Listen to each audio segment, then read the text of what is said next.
Hello and welcome back.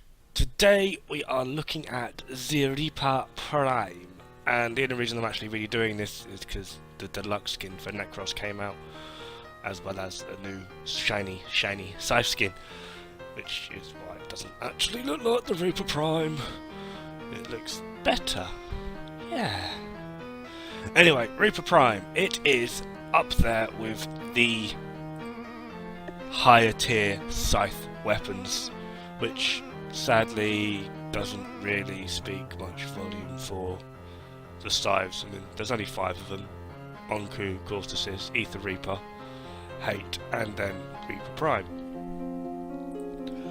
And within those 5, the Reaper Prime is tied for the most damage, along with Scythes, and it does have a slightly above average attack speed.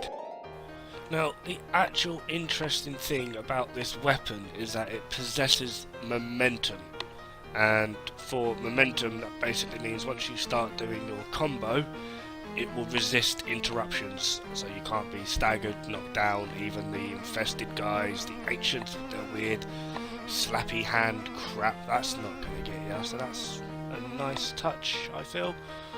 But in general, these weapons aren't actually that highly sought after. I think it's partly due to the fact that Scythes are a little bit outdated now. But in general, Reaper Prime is possibly up there with my favourite weapons. So I actually use this quite a lot, and I've done quite a lot of testing with it, with different stances, as well as different builds. So when it comes to the build in this, I want to warn you, I have 5 Former in my Reaper Prime. This build doesn't actually take 5 Former, it takes about 2.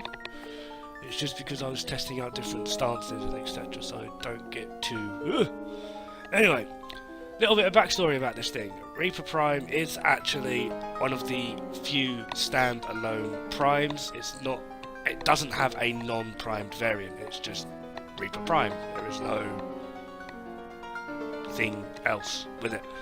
So, yeah.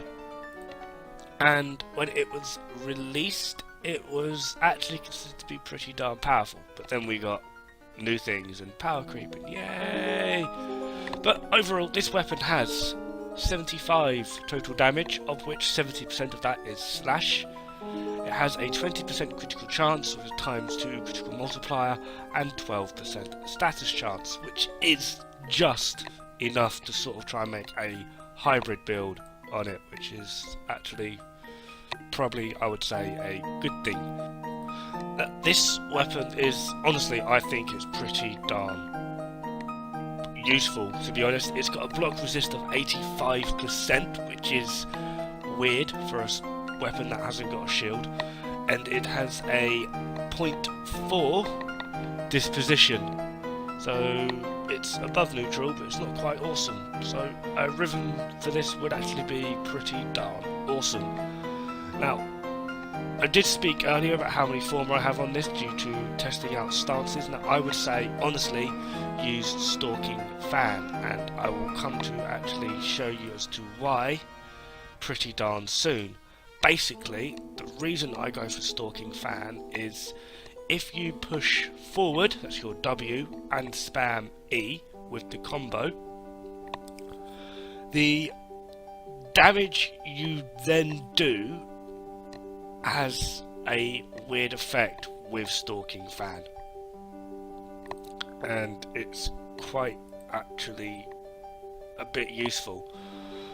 Basically, you see here, I'm not actually doing that much damage here because I'm not pushing forward, but the moment I start pushing forward, I will do some seriously large amounts of damage, and that is one, with the combo that you use when pushing forward, it forces a impact proc, which is quite useful because we're using condition overload. And the other reason would be that the combo increases your damage. This is literally designed within Stalking Fan. The combo increases your damage by a further 200%. So I've got Viral and Slash, and an impact proc, which is increasing with condition overload up to 180%, and then the combo itself increases it by another 200%. That's a lot of damage, so let's have a look at how the build works. Berserker, Virulent Scourge, Vicious Frost, Condition Overload, Prime Pressure Point, Blood Rush, Drifting Contact, and Weeping Wounds. As I've said, I messed up a little bit with the whole format. It is a 2-former build, or 3 if you are wanting to change the stance polarity, because it comes with the dash. Anyway, that's me. Thank you very much, and I'll see you pretty darn soon. Ta-ra!